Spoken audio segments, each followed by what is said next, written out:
Your plastic surgery might do a really good job, but at the end of the day, the mind has to change as well as your body if you're gonna go the plastic surgery route.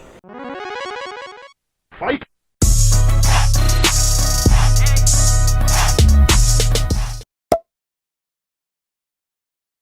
What's up, guys? It's Jasmine, but my subscribers call me Jazz. And today I'm going to be talking about small boobs and body confidence and plastic surgery and all that jazz. First and foremost, I just want to talk about my struggle. Well, it's not even a struggle anymore, at least, but like my history with the small boob dilemma / insecurity, and kind of how I kind of grew out of it. I first kind of developed this obsession with boobs as far as like what I wanted my boobs to look like when I was young. I don't even remember how old I was, but I was young, like elementary school, most definitely. I had this poster of Aaliyah, and I remember looking at it and being like, I want my boobs to look like that when I grow up. And then after that, growing up, I was always wanting my boobs to at least be a C cup. Like, I didn't want them to be super big. Big boobs. But I didn't want them to be like small either. Like, I wanted like the just right size. And a C cup was the just right size in my opinion. And so growing up, I never was bullied over my chest. I was definitely teased sometimes, but it was never like harmful. Like, sometimes I would make fun of myself. I've seen people hold up my bra and be like, oh, is this a training bra? Or I've had a friend look at one of my bras and be like, is that a bra for one of your Barbie dolls? And I was just like, haha, so funny, you know. But I kind of like got to a point where I realized that I actually really like the way my chest looks for my body shape. I'm petite, I'm 5 foot, I weigh 100 pounds, so I feel like big boobs would have looked really weird on me. I have an athletic frame. I played sports for like 6 years growing up, so I feel like that kind of also had something to do with my muscle development and stuff like that. I'm not like super like buff or anything, obviously, but I feel like my boobs work for my body. And once I came to that realization, I was just like, all right, like it just didn't really bother me anymore. Child. Anyway, so I have a B cup, if you're wondering. I know that there's some people who have like super small boobs, like they feel like they're completely flat, or maybe they're just not as big as they want them to be, and so you really struggle with having small boobs. But pro number one that I wanted to talk about is, hello, you can wear strapless stuff and not have to worry about your boobs falling out. That's one of the reasons why I wanted to wear this for this video, was just to kind of show off like I don't really have to worry about, you know, something falling out. There always is that like worry that it might slip down, but at least it's not like I have a lot to worry about, you know. I don't have a lot to worry about if it does slip. Another pro is that you probably don't deal with back pain because of your boobs. I know a lot of girls who have bigger chests deal with back pain. Another pro is that you don't really have to worry about clothes not fitting you properly because of, you know, you having so much to work with. Some girls who have bigger chests, they have to worry about like getting a shirt that's a little bit oversized because it doesn't fit right over the boobs. A big one that unfortunately some girls have to deal with, that no girl should have to deal with ever, is some girls who have bigger breasts had to deal with or still deal with being sexualized way more, especially from people in their family member or their family telling them, you know, oh, cover up more because we're about to have company over, or not being able to wear certain shirts because people are gonna think that they're trying to be risque, when really it's just like I just wanted to wear a v-neck. I wasn't, you know, trying to be, you know, like some girls have to worry about that. And that's not to say that girls with smaller chests don't deal with some of those things as far as being sexualized. There's probably girls who have bigger butts who deal with that.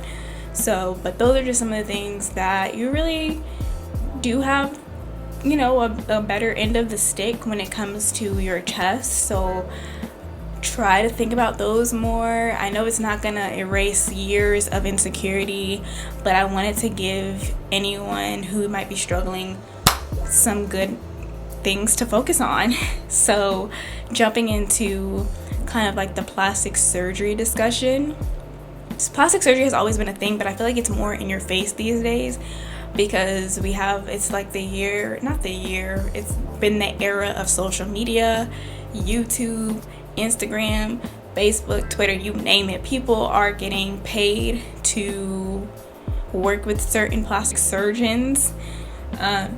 Some people get flown to Korea to get free plastic surgery as long as they put it on their YouTube channel. Like, there is so many people getting free deals to get plastic surgery.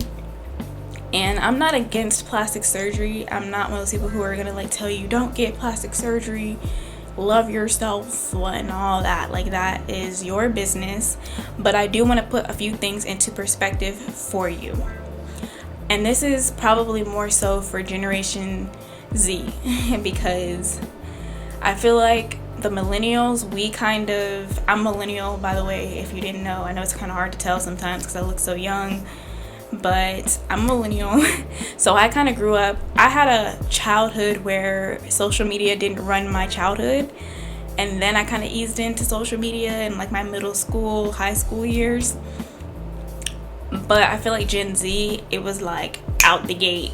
Like, as soon as I'm old enough to have a phone, I'm on social media. When I started out, it was just, you know, texting people all the time that I was doing on my phone. We didn't have like these, that's a whole nother story. I'm not going to be one of those back in my day type of people, but Generation Z, I feel like they don't have this perspective, so I just want to share it. When I was growing up, you would see people get plastic surgery, but it was always celebrities.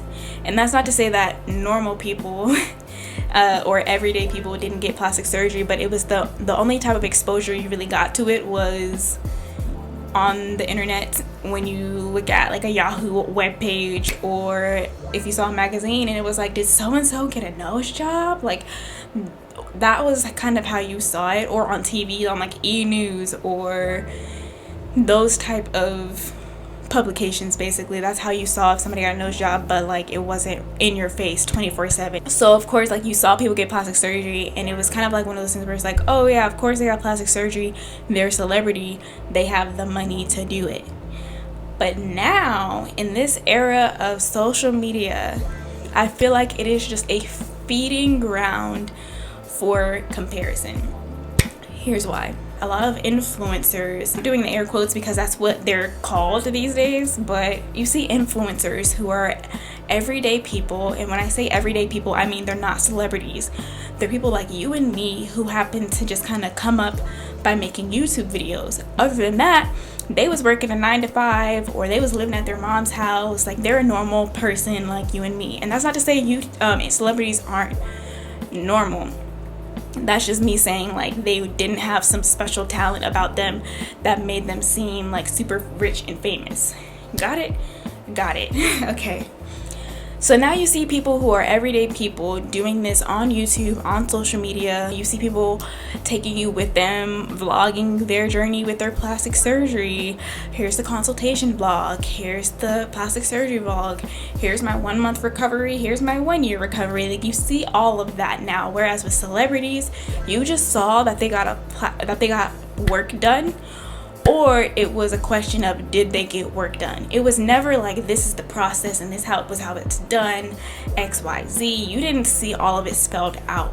It feels like every time you turn around, it's somebody doing it. And so what it creates is, it creates this atmosphere of, well, now it's everyday people doing it, which means that I should be able to do it because they're not much different than I am. The pedestal that they're on is not like a celebrity's pedestal where it feels like, well, of course they did it. It's kind of like if you were to go to class and everybody around you had one of those like scrunchies on their wrist, and you're the only one who doesn't have a scrunchie on your wrist. You're like, well, dang, they just like me, so maybe I should go run to the store real quick and get a scrunchie so I can do it because I want a scrunchie on my wrist too. It seems like something that's more accessible to you, so it makes you feel worse that you haven't gotten it. It makes it more of an urgent matter to you because you're like, oh, so this is something that anybody can do. Anybody can get this. I can get this too. I want you to think about your thought process. If you're considering plastic surgery, I'm not trying to convince you to not get it. I just want to make that clear throughout this video. This is not like an anti-plastic surgery. This is just kind of like meant to help you kind of self-reflect. Did you want plastic surgery out the gate? Like as soon as you started developing and you finished growing, you were like, I need plastic surgery to fix this? And what made you feel like plastic surgery was your solution? Was it because you saw other people getting plastic surgery? Or was this like a, like I need to Google a solution? Was that how you figured out plastic surgery was an option? Did you grow up in social media? Like elementary school, middle school, growing up in the Instagram, YouTube era? Just think about what your why is. Do you feel like it's gonna fix your issue? Like, do you feel like, well, if I get this done, I'm gonna be happy? Let's think about this, okay? Here's kind of a progression that I feel like a lot of people go through when they get their plastic surgery. They go from seeing somebody on like the internet that they kind of like, they like watching their YouTube videos, or they think they're really pretty, so they follow them on Instagram. And then you see that they get a boob job, and you're like, oh, well, I've been wanting bigger boobs too. So like, not only have you already been in a place where you admire them, but now you see them do something that fixes something that you're insecure about. And it's almost as if you're kind of living through them. So then you see how happy they are. And I say that because we never truly know what's going on behind the scenes, but on the surface, they're happy. You see how happy they are after their surgery. You kind of subconsciously go from, I like this person, to, oh wow, she got plastic surgery and now she's happy. And then you go from that to, if I get plastic surgery, I'll be happy too. And that is such a dangerous progression of thought to go through, because people aren't as honest as we think they are, or sometimes things change dramatically really fast. For example, Simply Nessa 15 got her boobs done, and then a couple months down the line started dealing with a lot of pain issues. And she was really, really happy at first with how her boobs turned out, but now she's come out about how painful it is for her. So it's really a dangerous thing to do, to look at how other people have reacted to their plastic surgery and assume that it's going to be the same story for you. So if you are considering changing yourself and you're insecure with yourself and you feel like this is my only option, do the research, the hard research, not the, oh, well, XYZ did it and they turned out okay. That's not enough. That's not enough for as much money that you're going to be spending, for how invasive it's going to be. Make sure you do enough research. Make sure you really deep dive within yourself. And while you're doing this, like, get off of social media. Unless you're doing research and you're looking at a video that's like showing you what you need to know, get off of social media while you do this research.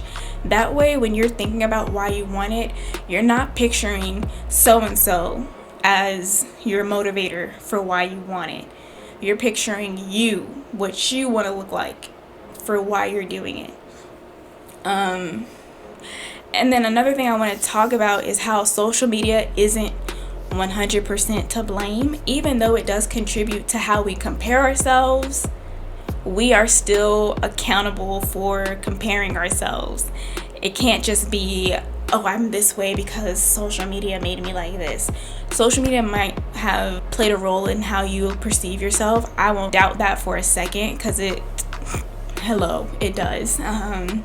But we are accountable for how we handle it. And the reason I gave tips on, things that can make you feel more positive about your chest in the beginning was because I wanted you to kind of get into like a habit of considering the good side of things. We are still in charge of our brains to a certain extent, and I feel like something they don't really teach us in school, unfortunately, is how to develop a good sense of self, good self-esteem. That's something that I've been working on for like the last 2 years, is figuring out how to build my self-esteem and my self-confidence and my self-worth.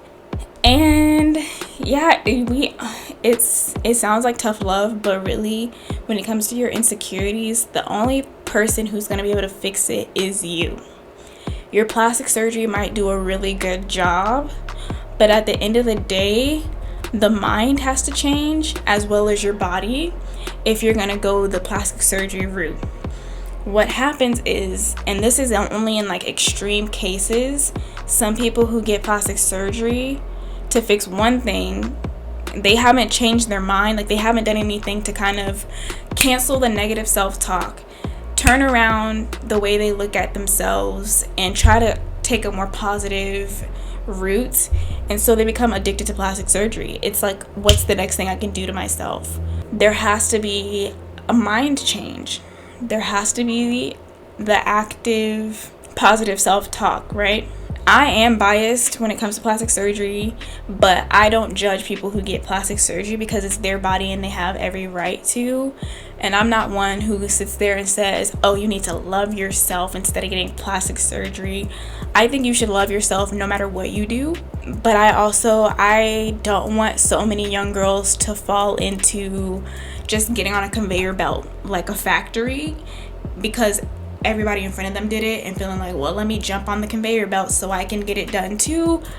Please take a really long look in the mirror and do some internal reflections. Think about what you say about yourself. Try to catch all the negative things that you say about yourself and go, wait, I'm cute. I just need a little help today. That's all. It has to happen up here too. It can't just be like oh, I'm gonna go under the knife and my problems are solved. Another thing, this is like a little homework that I want you to do before I go, because this is something that I did. I took a step back because I got so like mesmerized by all of the glitz and glam that I see from the people that I follow on YouTube. And I was like, wait a minute, and this was not to like knock them down and bring myself up. This was just to be realistic about who I'm comparing myself to. Go through your subscriber list, like people who you're subscribed to.